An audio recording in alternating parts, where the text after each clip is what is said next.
is Leftover Salmon on WNCW. Down here in Studio B. Now, my name is Scotty. Oh, it's about to get really warm in here. It's summertime. We're right on the verge of it. Our live Studio B sessions on WNCW are made possible by Sierra Nevada Brewing Company. And folks, if music is medicine, then we are all about to get healed because even with a slight delay, Toubab Krewe is in the house. Gentlemen, welcome back.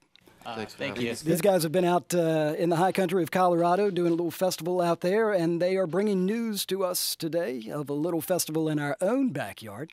So I got to pick your brain. What's going on with the second installment of Carnivalito? Well, we are really happy to get a chance to be back out at the beautiful site out at Pisgah Brewery.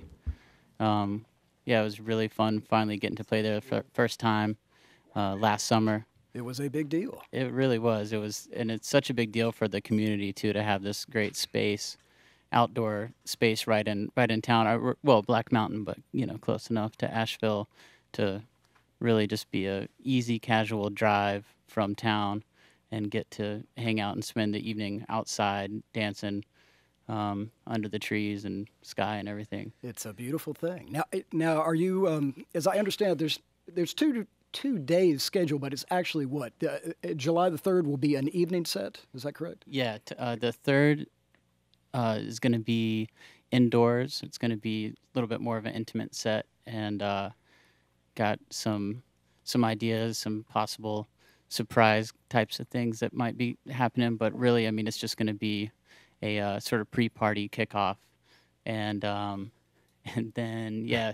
The next day is going to be full on, sort of. Katie barred the door. Oh yeah. Well, can you?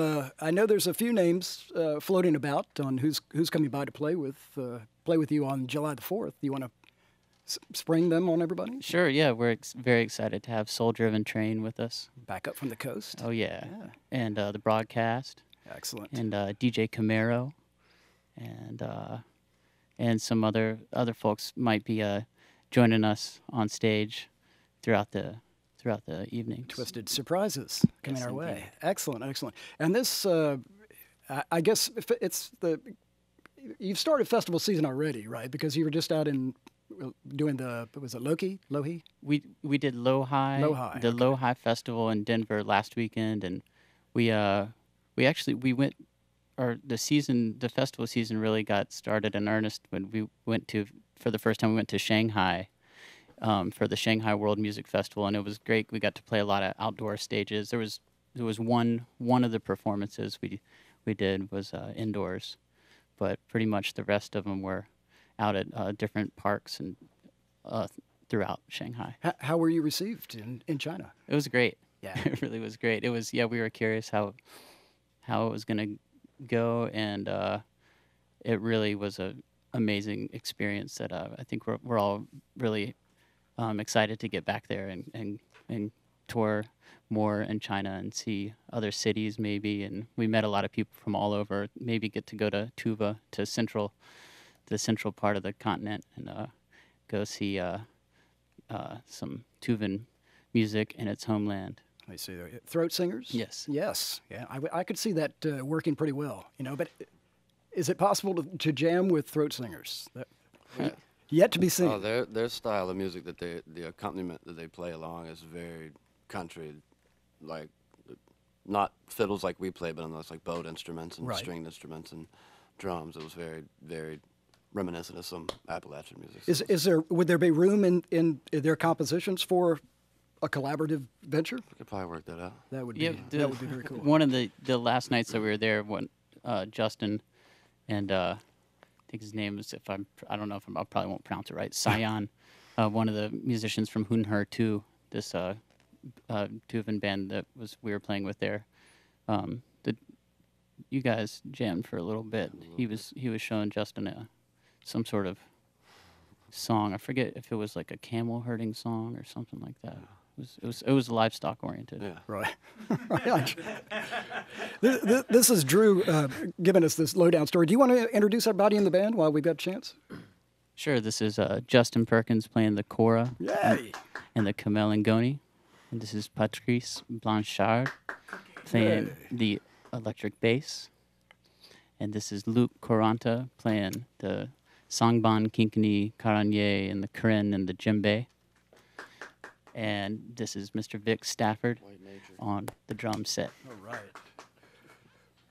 I wonder if you guys have any particular feeling about, since your music is instrumental, do you find that you're able to reach people on a different level with instrumental music as opposed to a lyric-based song?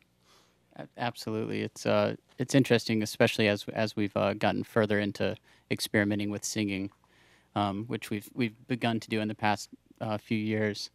And when you're playing and there's no words, people really, the narrative, the emotional narrative, the way people feel the music is much more, I think, free. Right. Less anger's there. So absolutely. But it's amazing also to see and feel the power that spoken language and words and music have with sort of creating a cohesive spirit in a group of people that are listening and dancing together when suddenly everyone's sort of starting to follow a shared path of thought. So it's been quite an experience beginning that process after so many years of playing just instrumental music. We've had everything from really positive responses to people right at like the front of stage being like, I don't know how I feel about you guys singing. It's really weird. Like, don't worry, it's weirder for us than it is for you. Yeah, that's right. That's right. Keep making it weird. That's good. Do you guys ever get negative feedback from audiences, say in West Africa, when you take on a traditional song of theirs and add new levels and soundscaping to it? Do people come back and ever have an issue with that, or are they like, that's the hippest thing I've ever heard? I'm sure with anytime you get a lot of music out there to the masses, you get a multitude of opinions and different people who experience it different ways. But we were really fortunate early to have teachers that emphasized right away to play traditional music in our own way, and the most important thing being that no one can show you how to solo or how to express yourself. Just to a lot of encouragement to be expressive in the way that felt most natural for us. Right. And so that was a major blessing in teaching early in our experiences traveling and studying music. Put your own stamp on it and have no regrets. Well, it's worked out well for you guys. Speaking of your teachers, I know that you are trying to fund a music school back in Mali, right? I'm somewhat worried, I guess I would say, because given the political instability in Mali, how is that causing any friction with your situation? It's definitely a cause for concern. No question about it. It's been shocking to witness what's happening there in the north of the country, but also in the south with political instability in a place that felt so secure in its infrastructure. And talking to our friends there, I mean, it really, in Bamako and in the south in particular, life is going on, relatively speaking, as per usual. I mean, the price of gasoline has gone up for diesel, and of course food costs go up as a result and everything. So there's definitely a major stress, and there's lots of refugees coming from the north down. So there's some major new challenges happening, but thankfully everything has been really civil and peaceful in the southern part of the country, and we'll just have to see and pray and hope for the best for the north, that things can be resolved peacefully. It's such it could be such an incredibly catastrophic situation in a society where most people are illiterate, and where the storytellers and musicians act as the connection to the culture. the fact that the musicians have been scared and the venues have been shut down, it's got to be a terrible time over there. Are your friends leaving the country to set up housekeeping elsewhere? Or is it that much concern? Or? There's definitely musicians, our musician friends from like Timbuktu, for example, Hyra Arby, her band. They've relocated to Bamako, and they were, they like a lot of the touring musicians who had found success in Europe and the States and other parts of Africa. There's a lot of going back and forth to Bamako, so I think they just sort of have set up slightly more permanent camp. They were more optimistic earlier on. I think that they would be able to remain in Timbuktu and in Gao, like where Baba Saleh is from, and but so everyone, there's a lot of touring musicians. The ones who are already touring have remained touring, sort of in exile on the road, it seems like, and there's a lot of artists who are no longer able to tour through the villages where they'd play like weddings and baptisms and all kinds of parties that they would do throughout the year for different events, and so they're definitely under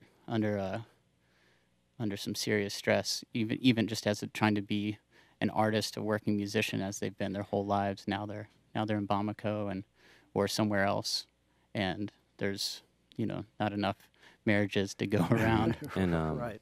Musical and cultural tourism is such a big part of the the economy there, so that's taken a major hit. Right. But actually a kind of a cool thing that we were involved in. Our friend Paul Chandler, who runs Studio Mali there and works at the American School, he also founded and runs Instruments for Africa, who we're raising all the money for the music school through. We produced a benefit in New York, a sold-out benefit at the City Winery in New York, and raised $10,000, and half of the proceeds went to Instruments for Africa. The other half went to Relief International, who's working with close to 15,000 refugees in Niger that had to flee the north. Right. But actually, we got word from Paul that part of the way that he allocated the funds that we raised at the New York City benefit that we called Musicians for Mali is he was putting on concerts at the National Museum and actually paying the artists from the north, putting on free concerts and paying the artists from the north with the funds that we raised in New York to create work and to continue having free music in Bamako. So that was good to hear that from him, and things go on. We'll just continue to raise money, and when the time's right, we'll hopefully break ground. That's our goal and dream.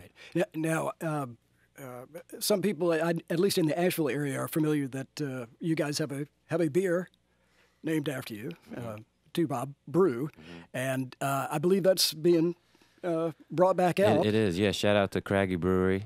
They started it, and we give thanks for that. Our friend Jonathan Court there and all the folks at Craggy. Unfortunately, those folks closed up shop, but we just very recently got word that Pisgah Brewing is going to bring new life to the brew. So, and I what I've heard is donate quite a large portion of the proceeds to Instruments for Africa and to the music school that we're planning on helping our teacher Lamine Sumano build in Bamako. So that's great, exciting news, and thanks to Pisgah, and we'll be celebrating with them on the 4th. It could feel good when you have a frosty one out there. That's excellent. Do you have a time frame on when that's going to be available again?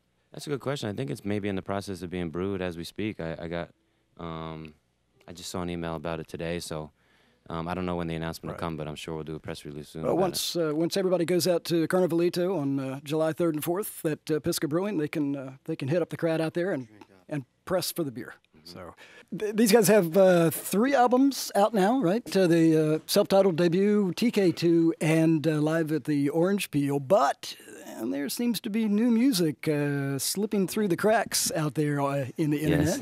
Yes, thankfully. There's some stuff slipping through the cracks. We did a session in Brooklyn in May of last year, and didn't really know where the stuff fit, so kind of just wanted to put it out to our folks, to our fans, and we started this Toubab Tuesdays, so folks can look for free music from us at least one Tuesday a month, indefinitely. All right, and that is showing up in what secret location? That's showing up at our website, www.toubabkrewe.com, and the first song we played today we put out a couple months ago, Marietu, and last month we put out a tune called John Hardy, old tune from West Virginia that Justin sings, and then we'll see. I think next Tuesday, folks, keep an eye out for some new music, and yeah, enjoy. They'll probably be crashing the servers out there now that the word is getting out. It's Toubab Krewe live in Studio B at WNCW. Gentlemen, thank you ever so much for taking the time to come out. And once again, Carnivalito happening at Pisgah Brewing Company July 3rd and 4th. A good way to spend the nation's birthday out there in the big field under the trees with a little mind-melting music. Live Studio B sessions on WNCW are made possible by Sierra Nevada Brewing Company. Big thanks to Watson Video Productions and Dennis Jones back there behind the board for engineering this set. We now turn to music from Mr. Taj Mahal.